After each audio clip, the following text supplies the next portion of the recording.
Hello everyone, welcome back to our YouTube channel. आज मैं आ गई हूँ आप लोगों के पास एक न्यू वीडियो लेके, जिसमें आज हम डिस्कस करने वाले हैं अपनी most important file action research file को, जो कि हमारे बीएड और बीएलएड स्टूडेंट्स के लिए बहुत ज़्यादा इंपॉर्टेंट है। जिसमें हम यहाँ पे वन बाय वन सारी ही हेडिंग्स को डिस्कस करेंगे, जो भी आपके थ्योरेटिकल एस्पेक्ट की हेडिंग है एंड जो भी आपके प्रैक्टिकल एस्पेक्ट की हेडिंग है।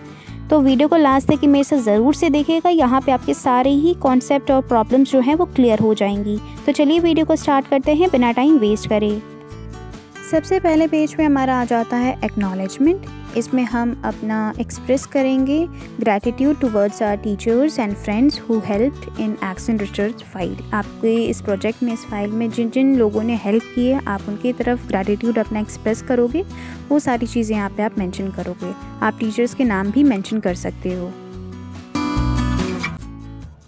उसके बाद में हमारा इंडेक्स आ जाता है। इंडेक्स में आपको पता है कि हम सारी ही चीज़ें इसमें थ्योरेटिकल पार्ट और प्रैक्टिकल पार्ट की यहाँ पे लिखते हैं।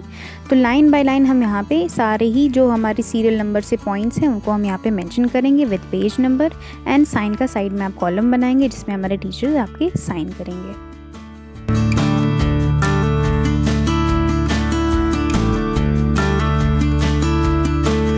देन इंडेक्स के बाद में हमारा सबसे पहला थ्योरेटिकल एस्पेक्ट की हेडिंग आ जाती है इंट्रोडक्शन। इसमें हम एक्शन रिसर्च का इंट्रोडक्शन बताएंगे कि क्या होता है, किस तरीके से इसको हम यूज़ करते हैं, कितना वैल्यूएबल टूल है हमारे लिए, टीचर्स के लिए, फॉर स्टूडेंट्स कोपिंग प्रॉब्लम्स। तो ये सारी ही चीज़ें आप इसमें इंट्रोडक्शन में मेंशन करेंगे।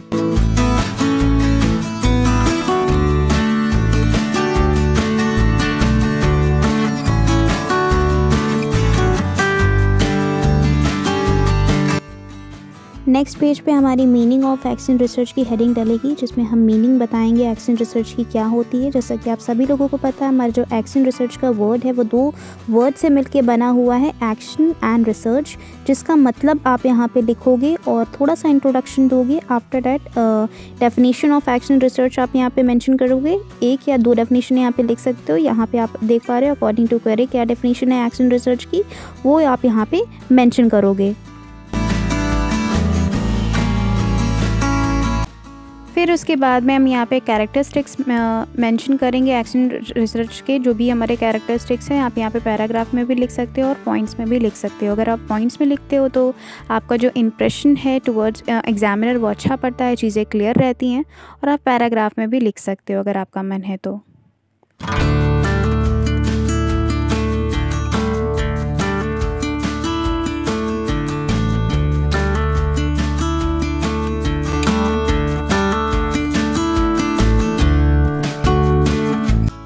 देन हमारी नेक्स्ट पेज पे हेडिंग आ जाती है स्कोप ऑफ एक्शन रिसर्च। कौन कौन से स्कोप हैं वो यहाँ पे हम मेंशन करेंगे। इनको आप पॉइंट्स में अगेन से मेंशन कर सकते हो और पैराग्राफ में भी आप लिख सकते हो।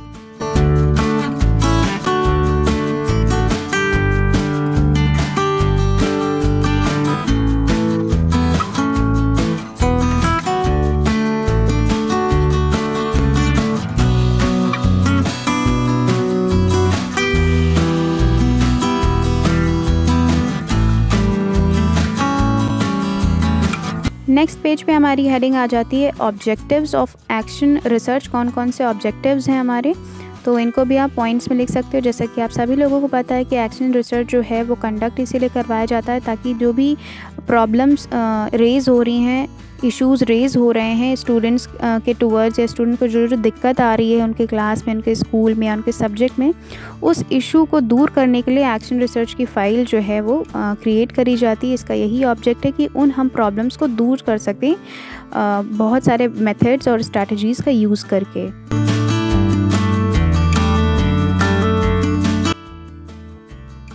आफ्टर डैट हमारे स्टेप्स ऑफ एक्शन रिसर्च आ जाते हैं। बहुत इंपॉर्टेंट है, इनको आप स्किप मत करिएगा। सबसे पहला हमारा स्टेप आ जाता है identification of a problem. Identify करते हैं कि क्या प्रॉब्लम है एक्चुअल में।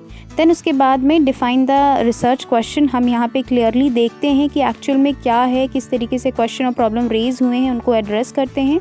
आफ्टर दैट हम गैदर करते हैं डेटा कि कहाँ से क्या चीज़ें डेवलप हो रही हैं, किस तरीके से कहाँ से क्या इशू आ रहा है, उस डेटा को हम डेवलप करते हैं, कलेक्ट करते हैं। देन फिर उसके बाद में एनालाइज़ करते हैं डेटा को कि एक्चुअल में क्या प्रॉब्लम है, किस तरीके से इस प्रॉब्लम को दूर कर सकते हैं। फिर हम एक प्लान को डेवलप करते हैं। आफ्टर डैट हम हाइपोथेसिस क्रिएट करते हैं, फिर उनको इम्प्लीमेंट करते हैं स्टूडेंट्स के ऊपर कि किस तरीके से उनकी प्रॉब्लम्स और इश्यूज़ को हम दूर कर सकते हैं। फिर उसके बाद में इवैल्यूएशन होता है कि देखते हैं कि एक्चुअल में हमने जो भी ये सारी हाइपोथेसिस बनाई उनके ऊपर वो वर्क कर रही हैं कि नहीं। फिर उसके बाद में रिवाइज़ देखते हैं और रिफ्लेक्ट करते हैं कि उनके प्रॉब्लम से सुधार आया है कि नहीं। अगर नहीं आया तो दोबारा से ये साइकिल कंटिन्यू होती है। आफ्टर डैट आपका यहाँ से प्रैक्टिकल एस्पेक्ट जो है वो शुरू हो जाता है। आपका जो थ्योरेटिकल पार्ट, जो थ्योरी पोर्शन था वो फिनिश हो चुका है।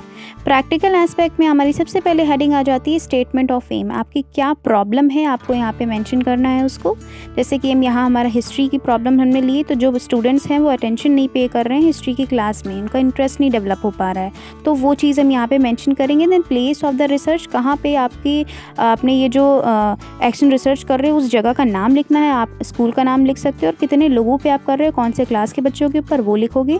Then background of the research लिखोगे कि क्या बैकग्राउंड है हमारे रिसर्च का, वो यहाँ पे आप मेंशन करोगे। Then limitation of the study की कौन कौन से लिमिटेशंस हैं कि आपकी ये जो स्टडी है वो क्लास 7 के स्टूडेंट्स के लिए ही है, क्योंकि ऐसा कभी कभी होता है क्लास 8 के बच्चे जो हैं वो इंटरेस्ट शो करते हैं, क्लास 6 के बच्चे इंटरेस्ट शो करते हैं, लेकिन जो क्लास 7 के स्टूडेंट्स हैं उन्हीं में ये चीज़ देखी जा रही है, इसलिए ये हमारी लिमिटेशन हो गई स्टडी की। फिर उसके बाद में प्रोबेबल कॉजेज़ देखेंगे कौन कौन से कॉजेज़ हैं। आफ्टर डेट हमारे आ जाता है ऑब्जेक्टिव्स ऑफ द रिसर्च की क्या कौन कौन से ऑब्जेक्टिव्स है। जैसे कि हमने बताया कि हमारा ऑब्जेक्टिव क्या है कि बच्चों का इंटरेस्ट हम डेवलप करवा सकें हिस्ट्री की क्लास में, उनको हम बहुत सारे टीचिंग मेथड्स का यूज़ करवा सकें और ICT का यूज़ करवा सकें जिससे कि वो अटेंशन पे करने लगे।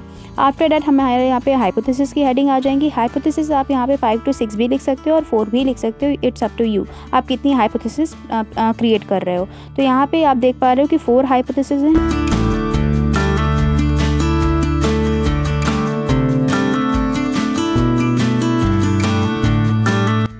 नेक्स्ट पेज पे हमारे practical implementation of the hypothesis की हेडिंग आएगी, जिसमें आपके 4 कॉलम्स बनेंगे hypothesis, techniques, material and duration की। सबसे पहले जो भी आपने हाइपोथेसिस ली होंगी वो यहाँ पे आप मेंशन करोगे। आपने 5 to 6 या 4 हाइपोथेसिस जो भी ली हैं वो यहाँ पे आप कॉलम में लिखोगे। आफ्टर डैट आपने कौन कौन सी टेक्निक यूज़ करी है, आपने group discussion, debates, role plays, real life example, जो भी आपने यहाँ पे टेक्निक यूज़ करी हैं वो यहाँ पे आप मेंशन करोगे। आफ्टर डैट आपने कौन कौन से मटीरियल्स का यूज़ किया है, आपने ICT का यूज़ किया है, ऑनलाइन रिसोर्सेज का या बुक्स का, या आपने सिनारियोज़ का, ये सारी चीज़ें अगर आपने यूज़ करी, मटेरियल यूज़ करा, तो उसमें आप इस कॉलम में मेंशन करोगे। देन आपको टाइम पीरियड कितना लगा, ड्यूरेशन आपको कितना लगा इन सारी चीज़ों को करने का, और क्या क्या इनमें आप देख पा रहे हो, उसके बाद में क्या रिजल्ट आ रहे हैं, तो ये सारी चीज़ें आप यहाँ पे मेंशन करोगे ड्यूरेशन में कि आपको ये पहला हाइपोथेसिस आपने करा तो आपका कितना ड्यूरेशन लगा, देन आपने दूसरा हाइपोथेसिस करा तो आपको कितना ड्यूरेशन लगा, तीसरी जब आपने हाइपोथेसिस करी तो आपको कितना ड्यूरेशन लगा। ऐसे ही आपकी सारी लाइन से हाइपोथेसिस चलती रहेंगी। देन यहाँ पे हमारी नेक्स्ट हेडिंग आ जाएगी डेटा कलेक्शन की, जिसमें आप यहाँ पे मेंशन करोगे कि कौन से मेथड से हमने यूज़ किया है अपने डेटा को कलेक्ट करने के लिए। यहाँ पे आप देख पा रहे हो ऑब्जर्वेशन मेथड को यूज़ किया गया है डेटा को कलेक्ट करने के लिए। आप यहाँ पे इंटरव्यू या सर्वे वगैरह या क्वेश्चनर वगैरह मेथड भी यूज़ कर सकते हो, जिसमें आप MCQ वगैरह क्वेश्चनर बना सकते हो। प्री टेस्ट पोस्ट टेस्ट लेकर के आप यहाँ पे डेटा को भी कलेक्ट कर सकते हो। उसके बाद में कंक्लूजन की हमारी हेडिंग आ जाएगी, जिसमें ओवरऑल आप कंक्लूड करके सारी चीज़ें लिखोगे, क्या क्या हमारी इफेक्टिवनेस आई, कौन कौन सी हमने जो चीज़ें करी उससे क्या प्रभाव पड़ा, क्या असर आया उसका, ये सारी चीज़ें आप कंक्लूड करके लिखोगे।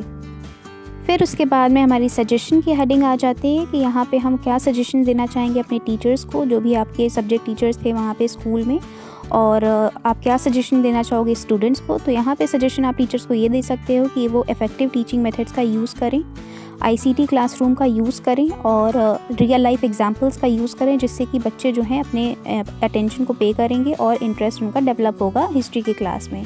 अब यहाँ पे हम सजेशंस फॉर स्टूडेंट्स की बात करें तो क्या सजेशंस होंगे उनके लिए कि वो क्वेश्चंस पूछें मैम से कि उनको जो भी दिक्कतें आ रही हैं वो मैम से आस्क करें, जिससे कि उनको अंडरस्टैंडिंग और ज़्यादा डीपेन होगी।